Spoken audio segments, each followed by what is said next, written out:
Mimi naitwa Lucy Anthony Michael, ni mkazi wa Yombo Dovya. Ni mmoja wapo ambaye nilienda katika ubalozi wa Vatican katika kupeleka barua ya maoni kwa ajili ya viongozi wetu wa dini. Lakini baada ya kwenda katika ubalozi wa Vatican, baada ya hapo nilianza kupokea simu za vitisho kwa watu wengine nikiwa na wafahamu na wengine siwafahamu. Namba zilikuwa nyingi zinapigwa. Baada ya hapo siku ya Jumatano tarehe 6 natoka nyumbani kwangu, nilivamiwa na watu 4 ambao siwafahamu na kunishambulia kama hivi mnavyoniona. Nimepigwa siku ya Jumatano muda wa saa 5 na asubuhi. Kipindi natoka naelekea kwenye shughuli zangu. Na watu ambao wasiojulikana na siwafahamu kama hivi mnavyoniona, kwenye mkono nimeumia, usoni kama hivi mnavyoniona, na baadhi ya sehemu mbalimbali za mwili wangu ambazo zinaletea maumivu mpaka hivi sasa. Jambo kubwa walichukua na kidai kwamba wanasema wewe unajifanya msemaji wa serikali, wewe unajifanya chawa wa serikali, wewe unajifanya serikali inakutumia kwenda ubalozi wa Vatican. Wewe una mamlaka gani kwenda ubalozi wa Vatican? Wewe ni mtu wa serikali, wewe ni msemaji wa serikali. Kama kuna viongozi wanaongea lugha ambazo hazipendezi kiimani yao, wewe ni msemaji wa kanisa mpaka uende huko. Ndio maneno ambayo alikuwa anayatamka hayo.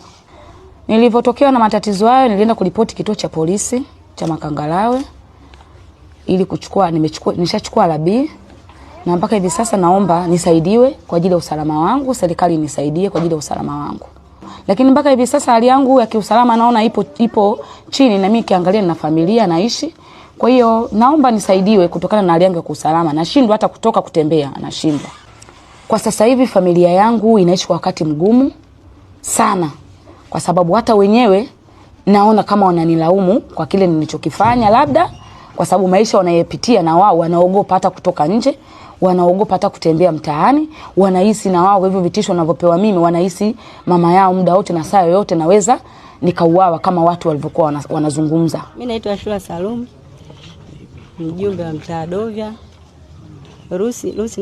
Lucy namfahamu, jirani yangu. Mimi naomba serikali ya mtaa na jeshi la polisi washirikiane kuimarisha ulinzi.